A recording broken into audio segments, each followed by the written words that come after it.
Golongan MBK merupakan golongan yang dilahirkan dalam keadaan istimewa yang mungkin tidak boleh dihadapi oleh kita sekiranya diuji seperti mereka. Dapat kita lihat lahirnya insan-insan yang hebat pada zaman ini yang mana telah digilap semenjak daripada umur setahun jagung. Dan perkara ini juga tidak mustahil terjadi kepada pelajar MBK sekiranya kita generasi kini mampu mengilap dan memberikan sokongan sepatutnya serta tidak mengabaikan golongan MBK ini. Tidak mustahil mereka mampu menjadi insan-insan yang hebat serta berjasa kepada negara kelak dan sejarah telah membuktikan perkara ini. Sekiranya kita mengabaikan dan mengetepikan kebajikan mereka pada masa kini, maka sebaliknya akan berlaku pada masa yang akan datang. Pertama sekali, saya ingin ucapkan terima kasih kepada hadirin serta panel kerana dapat hadir dalam forum kita pada hari ini. Assalamualaikum warahmatullahi wabarakatuh dan selamat sejahtera saya ucapkan kepada semua hadirin. Apa khabar semua? Alhamdulillah. Waalaikumsalam. Baik. Dari Baik. jauh menjunjung kasih datang bersama dengan iringan hajat. Awal bismillah saya mulai, moga majlis bertambah berkat. Saya mohon hadirin sekalian untuk membenarkan saya memulakan forum perbincangan PPKI pada hari ini. Isu mengenai PPKI hari ini mungkin tidak asing lagi bagi masyarakat pada hari ini, tetapi mungkin terdapat perkara yang tidak diketahui secara jelas serta tidak difahami. Jadi pada hari ini kita akan mengupas dengan lebih jelas mengenai PPKI, ditambahkan lagi forum pada hari ini dihadiri oleh individu yang hebat yang akan bersama-sama kita mengupas mengenai isu PPKI. Hadirin yang dihormati sekalian, tak kenal maka tak cinta, tak dipecahkan ruyung manakan dapat sagunya. Tak diperkenalkan tetamu sudah tentu jiwa tertanya-tanya. Sukacitanya saya ingin memperkenalkan 3 orang tetamu yang diundang khas bagi melontarkan buah fikiran dan juga berkongsi idea untuk sama-sama menambah ilmu pengetahuan dalam diri kita. Pertama ialah saudari Dr. Nur sebagai panel pertama, manakala panel kedua ialah Puan Sophie dan terakhir sekali tetamu jemputan selaku panel ketiga ialah Puan Zelha. Sebelum memulakan forum, saya memberikan peluang untuk panel memberi salam pengenalan. Dipersilakan kepada panel satu untuk memperkenalkan diri. Okay. Assalamualaikum warahmatullahi wabarakatuh. Terima kasih kepada moderator kita hari ini, Encik Azizuddin. Nama saya Nur dan merupakan seorang doktor di Hospital Pantai Sungai Petani, merangkap kepada pakar tentang autisme di tempat tersebut. Alhamdulillah, secara sedikit sebanyak saya telah bergiat dalam bidang ini selama 6 tahun bermula selepas saya tamat belajar dalam sarjana yang berkaitan. Terima kasih. Saya mempersilakan kepada panel kedua untuk memperkenalkan diri. Dipersilakan. Selamat sejahtera dan terima kasih kepada saudara moderator. Okey, nama saya Sopiris John dan saya berasal daripada Sabah dan saya merupakan seorang guru yang mengajar di Keningau, di Sekolah Menengah Kebangsaan Keningau. Saya mempunyai kelulusan ijazah sarjana muda pendidikan, pendidikan khas dan merupakan graduasi daripada Universiti Pendidikan Sultan Idris. Dan saya telah mengajar selama 7 tahun di Sekolah Pendidikan Khas. Itu saja dari saya. Terima kasih. Seterusnya saya mempersilakan kepada panel ketiga untuk memperkenalkan diri. Dipersilakan. Baiklah, terima kasih Tuan Moderator Encik Azizuddin. Izinkan saya perkenalkan diri. Nama diberi Zaliha binti Abdullah dan saya berumur 38 tahun dan mempunyai 3 orang anak yang terdiri daripada umur 8, 10 dan juga 13 tahun. Saya juga merupakan seorang suri rumah sepenuh masa dan suami saya bekerja sebagai computing engineer. Terima kasih, kembali kepada moderator. Baiklah, yang berbicara cemerlang dan terbilang, yang mendengar bakal cemerlang dan terbilang. Ternyata majlis ini dipenuhi oleh cendekiawan yang hebat. Saya yakin di dalam majlis ini pasti ada daripada kita tertanya-tanya apa itu PPKI. Tetapi sebelum itu kita harus mengenali pendidikan khas. Hadirin sekalian, untuk tidak membuang masa, saya mempersilakan panel pertama untuk menyampaikan perkongsian mengenai pendidikan khas secara umum. Dipersilakan. Okey, terima kasih saudara moderator Encik Azizuddin. Berbekalkan ilmu saya masih boleh diasah seiring masa berjalan, saya amat bersyukur diberi peluang untuk memberi ucapan di sini. Pendidikan adalah perkara yang berkaitan dengan pengalaman terancang dan tanpa dirancang yang membolehkan kanak-kanak dan orang dewasa berkembang serta belajar melalui interaksi dengan masyarakat dan budaya. Pendidikan khas adalah program atau perkhidmatan khas yang dibina untuk memenuhi keperluan kanak-kanak berkeperluan khas. Oleh kerana keperluan setiap kanak-kanak adalah berbeza, pendidikan khas memerlukan fleksibiliti dan motivasi dalam amalan pengajaran dan pembelajaran, strategi dan teknik pengajaran yang diubah suai untuk diserapkan dalam kaedah pengajaran dan pembelajaran kelas biasa. Pelaksanaan sesuatu program pendidikan khas juga memerlukan perbelanjaan yang tinggi dan melibatkan hak-hak asasi manusia dan persamaan peluang. Pendidikan khas terbahagi kepada beberapa bahagian seperti murid bermasalah pembelajaran seperti sindrom Down, autisme, hyperaktif dan lain-lain lagi. Yang kedua dan ketiga pula ialah murid bermasalah penglihatan dan pendengaran. Mereka perlu diberikan perhatian dan rawatan khusus untuk membantu perkembangan pada setiap hari. Jadi semoga pada hari ini dapat membuka minda hadirin sekalian. Terima kasih. Saya kembalikan kepada moderator. Terima kasih kepada panel 1 kerana telah berkongsi maklumat mengenai apa itu pendidikan khas yang dilaksanakan untuk pelajar MBK. Daripada penjelasan beliau, kita dapat memahami pendidikan khas ini merupakan satu sistem pendidikan yang diberikan kepada pelajar MBK. Oleh itu, sebagai ibu bapa, kita perlulah mengambil peluang ini untuk memberikan pendidikan yang berkualiti untuk anak-anak istimewa ini. Baiklah, saya yakin bahawa hadirin sudah memahami mengenai pendidikan khas sedikit.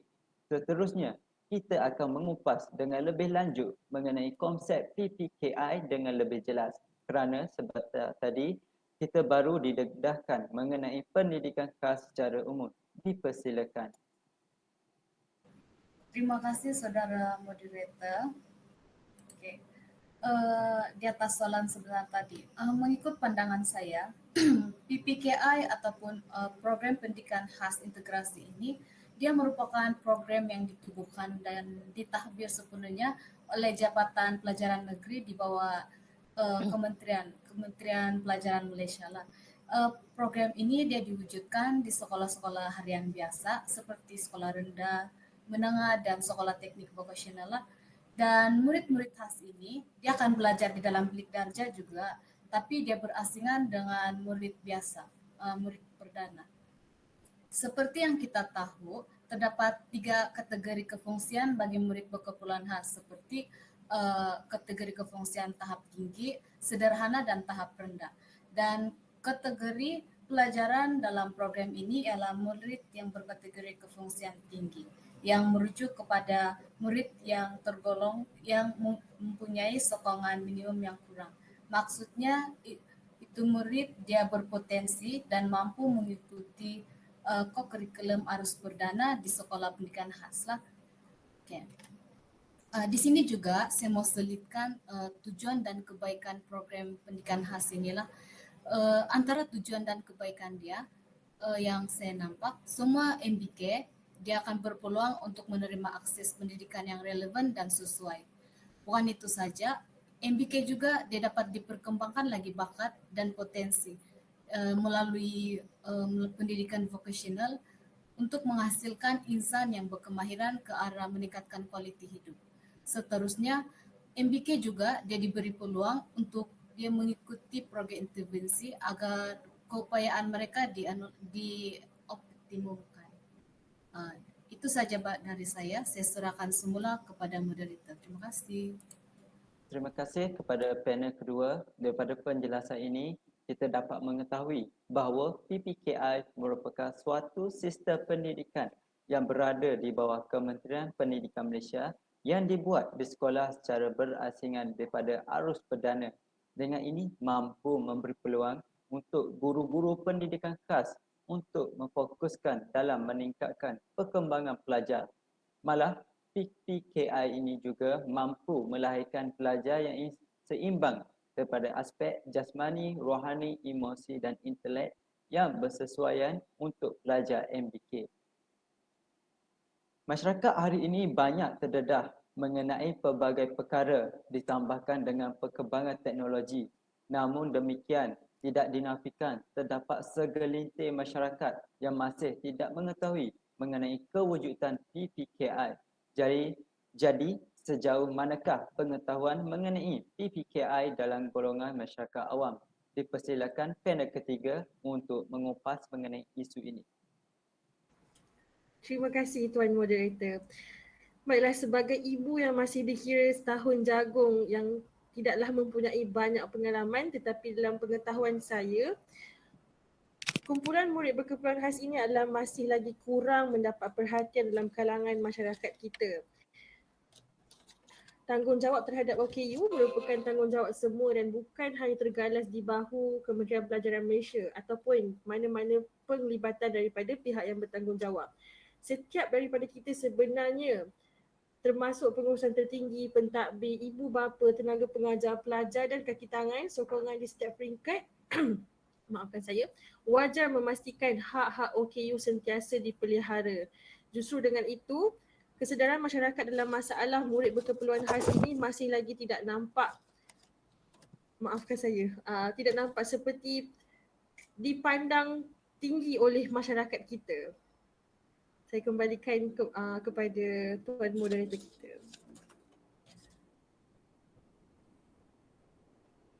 Terima kasih saya ucapkan kepada panel ketiga. Daripada ulasan itu tadi, saya berpendapat bahawa pengetahuan mengenai PPKI masih lagi di paras yang rendah serta tidak jelas. Menurut pendapat saya, PPKI mungkin tidak dikenali kerana masyarakat kita tidak akan cuba berusaha mencari mengenai PPKI. Sekiranya anak-anak mereka tidak diuji seperti anak-anak MBK. Dan perkara ini tidak boleh diamalkan. Dan selepas forum ini, saya berharap hadirin dapat menyebarkan ilmu ini kepada masyarakat lain yang tidak dapat hadir bersama dengan kita pada hari ini. Saya yakin dan pasti terdapat hadirin sekalian ingin mengetahui siapakah individu yang layak dalam mendapatkan perkhidmatan PPKI ini dan apakah perkara perlu dilakukan sebelum mendaftarkan pelajar dalam PPKI serta kelebihan yang akan diperolehi daripada program PPKI yang mana mungkin berbeza daripada program arus perdana. Saya mempersilakan panel pertama untuk menerangkan dengan lebih lanjut mengenai isu ini. Okey, terima kasih kepada saudara moderator sekali lagi atas peluang ini. Individu yang layak untuk mendapatkan perkhidmatan PPKI ini sudah semestinya terdiri daripada murid berkeperluan khas. Ibu bapa perlu cakna dengan keperluan dan kebolehan anak mereka sejak kecil lagi. Murid berkeperluan khas cenderung untuk menunjukkan sikap yang lain daripada kanak-kanak biasa. Jika perkara ini kerap berlaku, mungkin ibu bapa perlukan tindakan segera untuk mendiagnos anak mereka kepada pakar-pakar berkenaan. Jika kanak-kanak berkeperluan khas tersebut sudah diberikan terapi ke hospital contohnya, dia layak untuk masuk ke program PPKI. Seperti kes yang saya ladani daripada murid berkeperluan khas masalah pembelajaran iaitu autisme, ibu bapa mereka telah bersedia untuk mendaftarkan anak-anak di sekolah pendidikan khas. Terdapat dua cara untuk mendaftar iaitu secara atas talian dan bersemuka di sekolah. Setiap tahun, Kementerian Pendidikan akan buka pendaftaran secara talian untuk sesi persekolahan bermula tahun 1. Jangan terlepas. Daftarlah juga walaupun anda tidak tahu status diagnosis anak anda sebab doktor belum sahkan ia. Ataupun rasanya anak anda tidak layak ke sekolah, daftar juga. KPM hendak dapatkan maklumat dan data kanak-kanak yang bakal bersekolah. Pelbagai keistimewaan yang ditakrifkan untuk program PPKI antaranya ialah ia memberi peluang kepada individu yang berkeperluan khas. Ini merupakan perkara utama untuk melibatkan mereka. Pendidikan yang diberikan kepada murid berkeperluan khas adalah relevan berdasarkan keupayaan mereka. Mereka tidak akan memenuhi ekspektasi seperti kanak-kanak normal yang lain. PPKI juga menyediakan peluang untuk murid berkeperluan khas mengembangkan bakat dan potensi mereka. Contohnya, sesetengah daripada mereka sangat berbakat dalam bidang seni dan adalah merugikan jika pihak guru dan lain-lain tidak membantu mereka mengasahnya. Peluang yang diberikan ini mungkin juga membantu mereka meluahkan emosi dan secara tidak langsung dapat digunakan untuk orang lain memahami dan mungkin membantu pihak pelbagai kumpulan disiplin untuk terapi. Tenaga pengajar juga terdiri daripada mereka yang terlatih dalam bidang pendidikan khas. Pakar-pakar dalam bidang pelbagai kumpulan disiplin juga menjadi tunjang utama untuk selalu memberikan yang terbaik buat murid pendidikan khas. Saya serahkan kembali kepada moderator kita. Terima kasih. Terima kasih saya ucapkan kepada panel pertama. Dapat kita ketahui PPKI menyediakan pendidikan kepada pelajar MBK. Tetapi sebelum mendaftarkan, kita perlu mendapatkan kad OKU serta menghantar kepada doktor pakar untuk mengesahkannya. Selepas itu, baru didaftarkan ke dalam PPKI mengikut prosedur yang telah ditetapkan. Ini merupakan satu peluang keemasan yang perlu direbut oleh ibu bapa untuk memberikan pendidikan yang sesuai kepada anak-anak mereka.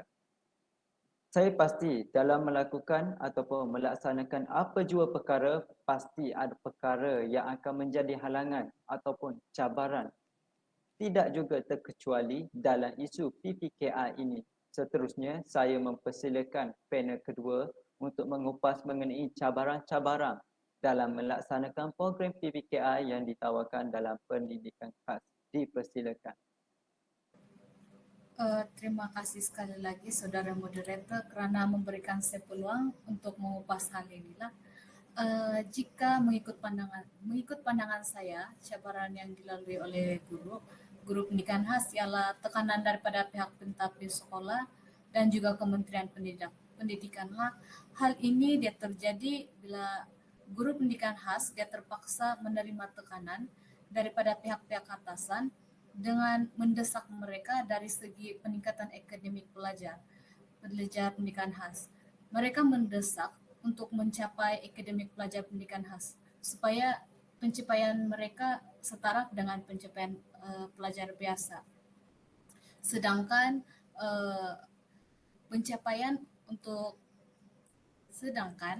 pelajar pendidikan khas dia bukan mudah seperti pelajar biasa. Seterusnya, ada segelintir pentadbir dia tidak paham dan arif mengenai murid berkeperluan khas. Mereka terlalu mementingkan pencapaian akademik dan memaksa guru untuk menghabiskan sukatan pelajaran.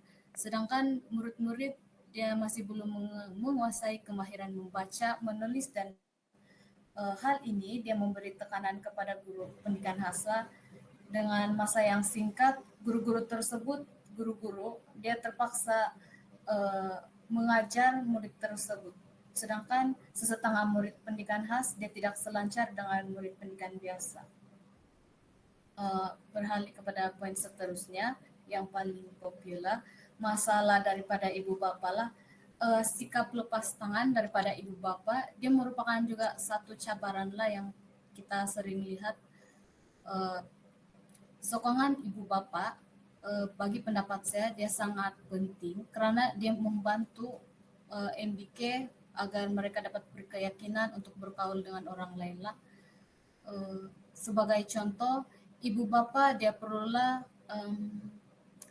jika anak dia mempunyai masalah pendengaran begitu, ibu bapa dia patut belajar sign language supaya mereka dapat sama-sama dia dapat memahami anak mereka dan belajar bersama-sama lah. Di sini juga saya ingin selitkan berkaitan zero reject policy yang mana ada section mengatakan ibu bapa yang merupakan warga negara Malaysia yang tinggal di Malaysia dia mestilah memastikan umur anak mereka yang berumur 6 tahun dia didaftarkan di sekolah dan menjadi murid sekolah rendah di sepanjang tempoh pendidikan. Dan jika pelanggaran ini berlaku, ibu bapa tersebut dia boleh didenda tidak melebihi 5,000 atau dipenjara selama tempoh 6 bulan atau kedua-duanya sekali. Seterusnya penggunaan bahan bantuan mengajar.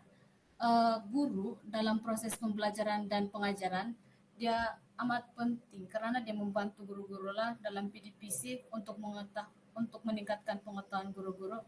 Namun jika saya lihat di sini di sesetengah tempat dia ada ramai guru-guru dia tidak mempercayai penggunaan bahan bantu untuk mengajar di kelas.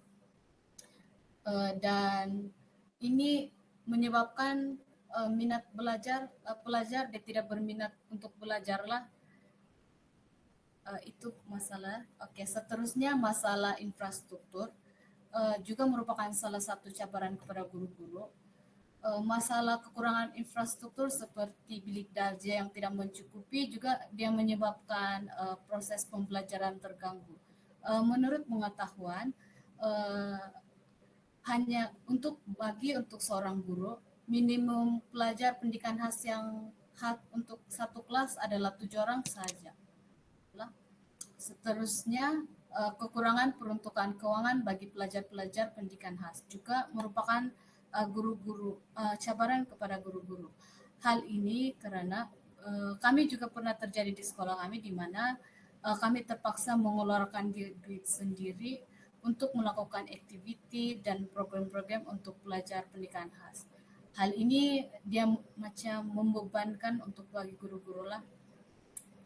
Dan hal ini memberi implikasi kepada pelajar pendidikan kerana mereka tidak dapat keistimewaan yang secukupnya. Oleh itu, saya rasa pihak pentadbir sekolah serta kementerian dia perlu ambil beratlah tentang hal ini supaya pelajar pendidikan khas dapat dibantu. Sekian dari saya serahkan kembali kepada moderator. Terima kasih. Terima kasih kepada panel kedua. Banyak maklumat penting yang telah disampaikan oleh beliau. Saya ingin memetik petikan berita harian online pada tahun 2020 iaitu sebanyak 2,418 buah sekolah pendidikan khas telah dibina di seluruh negara, bermula daripada peringkat prasekolah sehingga menengah. Kerajaan juga turut memberikan peruntukan yang besar bagi program ini untuk memastikan kesenangan pelajar dalam program PPKI ini, menunjukkan bahawa walaupun PPKI ini mempunyai pelbagai cabaran, namun pihak kerajaan serta badan-badan yang lain mampu mengatasi, menunjukkan kebolehan dalam menjayakan program ini, terutama pada zaman ini yang menjanjikan pelbagai cabaran. Walaupun kita sudah mengetahui mengenai apa itu PPKI dan serta sokongan yang akan diberikan dalam program PPKI, namun tidak dinafikan di sebalik kelebihan serta keistimewaan ini, pasti terdapat segelintir masyarakat yang masih takut untuk menghantar anak-anak mereka di dalam PPKI kerana beberapa sebab tertentu seperti takut anak tidak dapat mengikuti PDP dan tidak dapat diterima dalam mengikuti pendidikan ini. Dan apakah kaitan antara dasar zero reject policy dengan isu yang saya katakan tadi? Tanpa membuang masa, saya mempersilakan panel ketiga untuk mengupas dengan lebih lanjut. Baiklah, terima kasih Tuan Director. Sebelum saya pergi dengan lebih mendalam, izinkan saya untuk menerang tentang zero reject policy. Bagi pengetahuan saya, zero reject policy ini adalah satu dasar yang sedia ada yang dimantapkan lagi untuk memastikan semua murid berkeperluan khas menerima pendidikan yang sesuai dengan ketidakupayaan mereka. Dalam erti kata lain, mereka dapat belajar bersesuaian ataupun relevan dengan diri mereka. Malah kalau ada antara mereka yang berpotensi, mereka boleh dipertimbangkan untuk belajar dalam arus perdana macam murid biasa. Seterusnya, pilihan yang terlalu banyak untuk pada zaman ini, jadi tiada alasan untuk anak-anak istimewa ini keciciran pelajaran. Pendidikan untuk semua, itu adalah satu tagline yang telah dinyatakan oleh Kementerian Pelajaran Malaysia. Pelaksanaan dasar zero reject policy ini juga telah menampakkan kesan positif di mana terdapat peningkatan jumlah ibu bapa yang telah mendaftarkan persekolahan anak-anak mereka. Dan saya ucapkan syabas kepada ibu bapa di luar sana.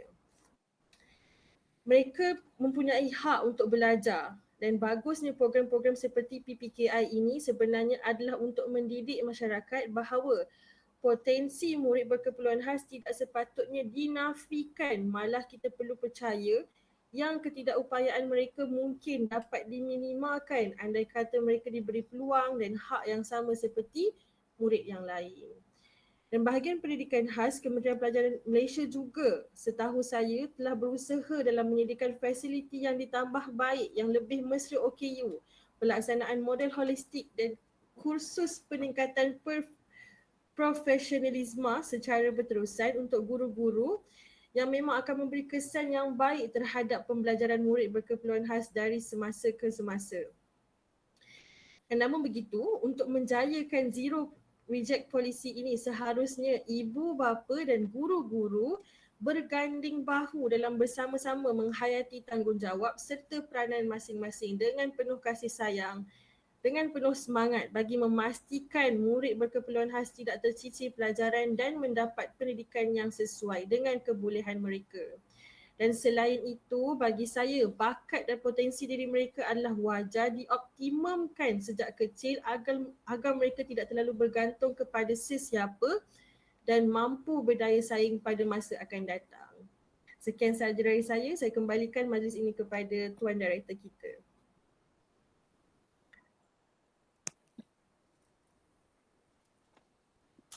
Terima kasih kepada panel ketiga. Dapat kita ketahui daripada ulasan Puan Zaleha bahawa dengan adanya zero reject policy, kebajikan para pelajar MBK dapat diutamakan seperti adanya bahan-bahan sokongan yang berkualiti seperti mesin braille yang mencukupi, yang mana bertujuan untuk membantu mereka dalam pelajaran. Dan kerisauan ibu bapa mengenai PPKI juga dapat ditempis daripada meracuni fikiran ibu bapa yang mempunyai hasrat dalam mendaftarkan anak mereka di dalam program ini. Saya pasti bahawa hadirin sekalian pasti tertanya-tanya bagaimana pelaksanaan kumpulan pelbagai disiplin dalam aspek pengajaran dan pembelajaran untuk pelajar MPK. Saya yakin dan pasti terdapat perbezaan antara kaedah yang digunakan kepada MBK ini mengikut kepada ketidakupayaan serta tahap masalah yang dihadapi mereka. Saya mempersilakan panel pertama untuk mengupas dan berbincang mengenai isu ini. Okay, terima kasih kepada moderator kita hari ini. Dalam Akta Pendidikan Individu Kurang Upaya atau IDEA 1997, kumpulan multidisiplin ataupun kumpulan disiplin ini adalah kumpulan yang diberi mandat dan kepercayaan mengikut beberapa garis panduan semasa menilai seorang kanak-kanak tertentu. Mereka dipilih dan ditakbir supaya tidak mendatangkan perbezaan perkauman budaya atau diskriminasi seksual. Yang kedua, mereka perlu menggunakan bahasa yang dituturkan oleh murid. Ujian dan penilaian yang dilakukan telah disahkan. Ujian perlu dilakukan oleh seseorang yang terlatih selaras dengan arahan yang dikeluarkan. Mereka tidak boleh menggunakan prosedur tunggal untuk dijadikan sebagai kriteria dalam menentukan program pendidikan yang sesuai bagi murid dengan keperluan khas. Murid perlu dinilai dalam semua bidang yang berkaitan dengan kecacatan yang ada dan mereka seseorang yang perlu arif tentang penilaian sesuatu kecacatan murid yang mempunyai ketidakupayaan tertentu. Mereka juga perlu memperincikan masalah asal atau spesifik kanak-kanak khas. Mereka juga perlu mengkaji semula intervensi yang telah dicuba oleh guru pendidikan khas dan mengenal pasti keberkesanan strategi. Mereka perlu mengenal pasti keperluan khas pelajar dan merekodkannya. Dalam proses kolaborasi ini, kumpulan pelbagai disiplin memainkan peranan yang sangat penting. Menurut Golin dan Dukanis tahun 1981, kumpulan pelbagai disiplin adalah satu unit yang berfungsi yang terdiri daripada pelbagai individu yang mempunyai kemahiran atau kepakaran dalam bidang tertentu. Matlamat utama, memberikan perkhidmatan dan membantu individu berkeperluan khas dalam menangani sebarang masalah yang dihadapi oleh mereka. Mereka berfungsi untuk mengenal pasti masalah pelajar, merancangkan program pendidikan. Mereka juga menilai perkembangan pelajar untuk memastikan keberkesanan program pendidikan khas. Fungsi keseluruhan kumpulan pelbagai disiplin ini juga ialah menaksirkan dan memperincikan masalah asal atau spesifik kanak-kanak dari segi masalah kognitif, fizikal, pendengaran, penglihatan, komunikasi, emosi atau tingkah laku dan sebagainya. Mereka juga mengkaji semula intervensi yang telah dicuba oleh guru khas dan keberkesanan strategi untuk memulihkan masalah kanak-kanak. Ahli kumpulan akan menilai kesesuaian program pendidikan yang sedia ada. Mereka juga mencari alternatif dengan memikirkan pelbagai pendekatan untuk pemulihan. Contohnya, adakah pendekatan pengajaran yang sesuai untuk kanak-kanak hyperaktif? Maka ahli kumpulan yang terlibat akan memberikan pelbagai cadangan untuk merekodkan keperluan segala maklumat kanak-kanak. Pada pandangan saya sebagai pakar dalam bidang perubatan, pakar perubatan yang mempunyai pelbagai kepakaran dalam bidang perubatan ini memainkan peranan penting untuk mendiagnos dan merawat penyakit kanak-kanak dan mengesan punca masalah kecacatan dan memulihkan kecacatan tersebut. Terima kasih, saya kembalikan kepada moderator. Terima kasih kepada panel pertama. Dapat kita ketahui antara pelaksanaan yang dibuat ialah dengan menggunakan bahan bantu mengajar serta pendekatan secara kreatif bagi memudahkan proses pelajaran bagi pelajar MBK. Ditambahkan lagi, guru pada zaman ini mempunyai pelbagai kemahiran ICT yang dapat digunakan dalam pengajaran. Pelajar MBK ini juga mengharapkan kelainan dalam pengajaran yang mana berbeza dengan pendidikan arus perdana. Secara tidak langsung, usaha ini dapat membantu pelajar dalam mengikuti pendidikan di PPKI. Baiklah, untuk soalan seterusnya, saya akan memberikan peluang kepada panel kedua untuk menjawab mengenai apakah kurikulum yang dilaksanakan dalam program PPKI. Adakah sama ataupun berbeza dengan arus perdana dan apakah itu RPI yang sering dikaitkan dan disebut dalam pendidikan khas ini? Dipersilakan. Terima kasih, saudara moderator. Okay. Kurikulum yang dilaksanakan dalam program PPKI ini dia memanglah berbeza dengan arus perdana. Bercakap mengenai kurikulum, kurikulum kanak-kanak bermasalah pembelajaran dia bertujuan untuk melengkapkan kanak-kanak yang bermasalah pembelajaran dengan kemahiran-kemahiran tertentu bagi membantu mereka untuk mencapai perkembangan yang menyeluruh. Perkembangan ini dia meliputi aspek seperti intelek, rohani, jasmani, emosi, bakat, dan sebagainya lah. Perbezaan antara program integrasi program ini dan program kurikulum biasa ialah program integrasi dia menyediakan pendidikan khas untuk anak-anak berkeperluan khas dengan kurikulum yang istimewa.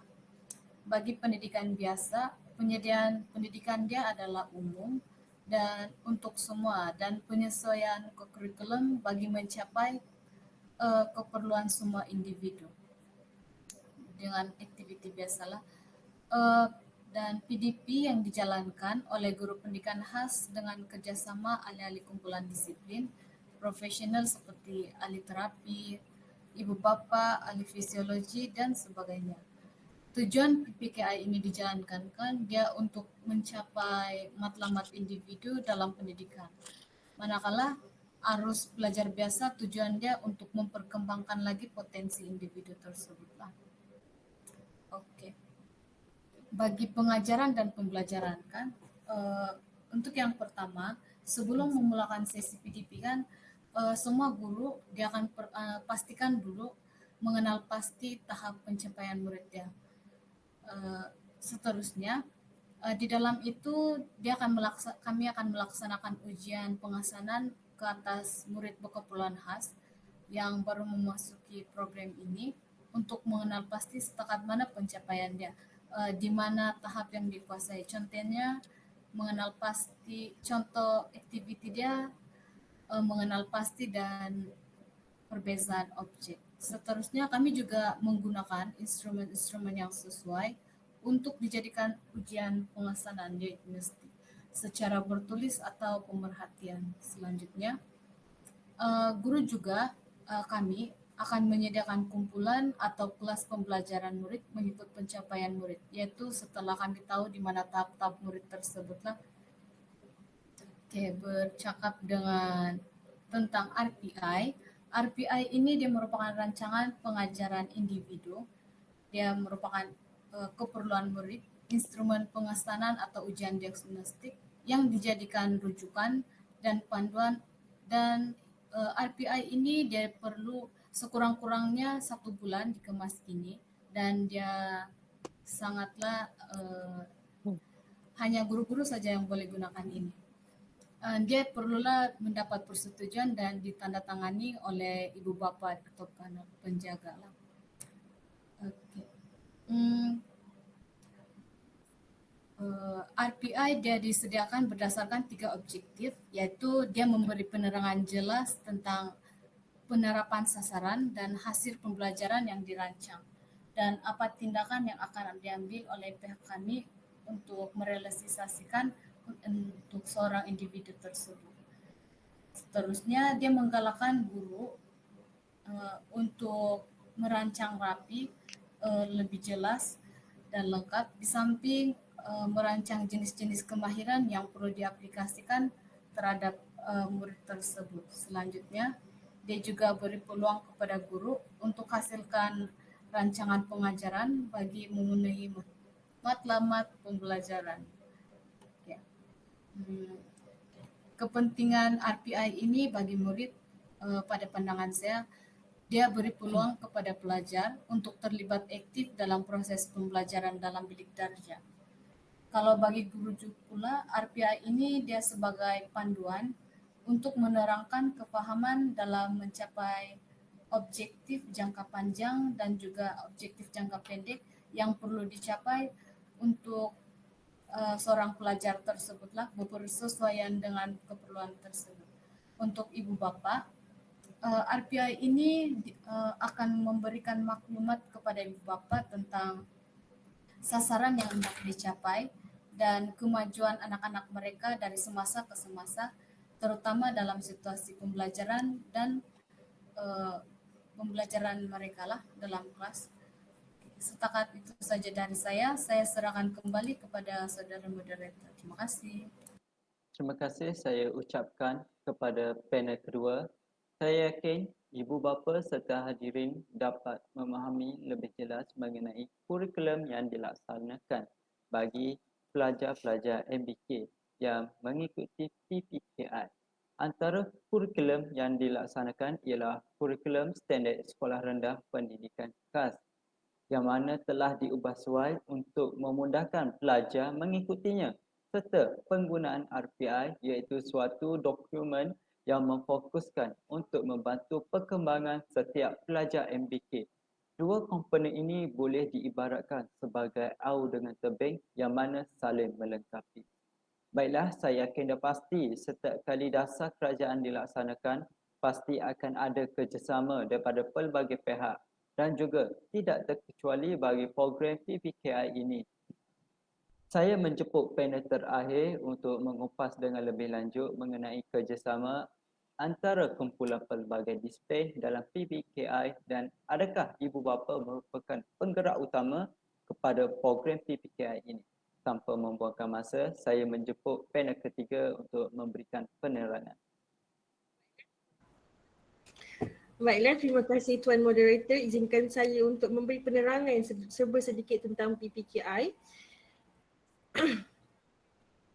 Sebelum saya menerangkan beberapa kepentingan dalam program PPKI ini, izinkan saya untuk menceritakan serba sedikit tentang pengalaman saya sebagai ibu kepada anak yang berkeperluan khas. Sebelum itu, saya terangkan sedikit beberapa perkara penting tentang PPKI, iaitu PPKI juga dilaksanakan di peringkat sekolah rendah dan sekolah menengah, dan di sesetengah tempat terdapat pra-PPKI bagi murid berkeperluan khas yang berumur seawal 5 tahun sebenarnya. Murid berkeperluan khas ini di PPKI terdiri daripada pelbagai jenis OKU, masalah pembelajaran, antaranya slow learner, syndrome Down, autism, dyslexia, attention deficit disorder, ADD, attention deficit hyperactive disorder, ADHD, dan global delay development, which is maafkan saya, GDD. Dan tidak semua sekolah mempunyai PPKI atas faktor populasi murid berkeperluan khas dan mungkin kesediaan dari segi infrastruktur dan sumber tenaga kerja di sekolah tidak mencukupi.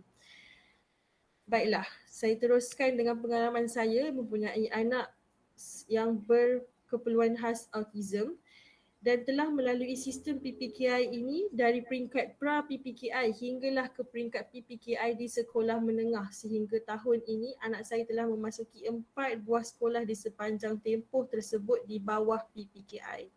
Untuk pengetahuan semua, anak saya disahkan autism pada umur 3 tahun dengan tahap ringan ke sederhana. Sehingga kini, kesemua ciri-ciri autism ada padanya dan telah menjalani rawatan terapi cara kerja dan terapi pertuturan di hospital kerajaan sebulan sekali dan pusat terapi swasta selama seminggu sekali.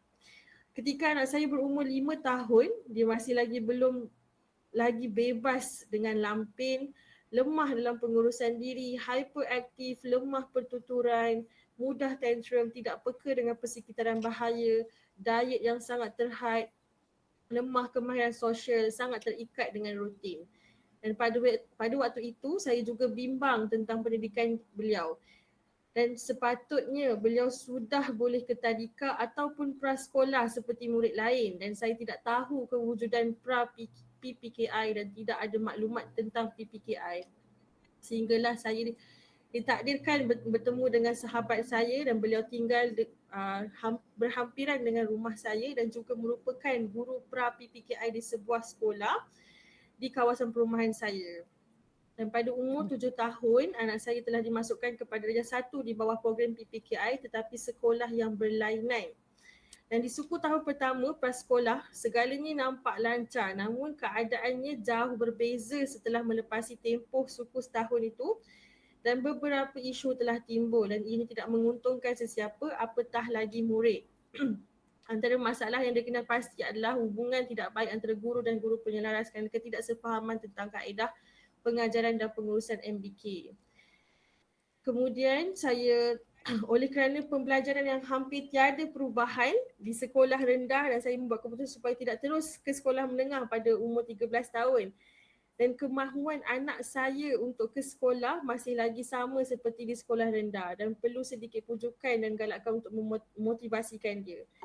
Dan pada peringkat awal kemasukan, saya dapati guru penolong kanan khas guru-guru pengetua nampak positif dan berdaya maju. Dan setelah 2 tahun berada dalam sistem pendidikan khas PPKI ini, sekali lagi saya melihat banyak manfaat yang anak saya perolehi. Dan kemudiannya, dan sekian beberapa cabaran yang dilalui, alhamdulillah anak saya telah mengalami perubahan yang positif yang amat ketara di PPKI dan cuma ada sedikit rejection lah pada awal kemasukan dan selepas itu anak saya telah mempamerkan perubahan positif dari hari ke hari dan bersemangat untuk ke sekolah. Tidak mengira hari cuti, tidak mencari alasan untuk ponteng sekolah dan sedia untuk menyiapkan kerja sekolah, boleh mengikuti pembelajaran yang diatur oleh guru tanpa banyak masalah. Dan daripada pemerhatian saya, pihak pengurusan sekolah dan guru-guru yang sangat-sangat positif dan melayani anak-anak MBK dengan kasih sayang dan sentiasa menjaga dan membina silaturahim serta komunikasi antara guru dan ibu bapa. Dan apa yang paling penting adalah murid-murid tipikal tidak memandang sinis kepada murid berkeperluan khas. Dan setelah melalui beberapa program PPKI, saya berani mengatakan bahawa PPKI ini tersangatlah baik sekiranya betul dalam pelaksanaannya. Tidak perlu menyalahkan sesiapa dan semua pihak termasuk ibu bapa, pengurusan sekolah, guru, jabatan, Kementerian Pendidikan perlu mengakui ianya sedang berlaku setiap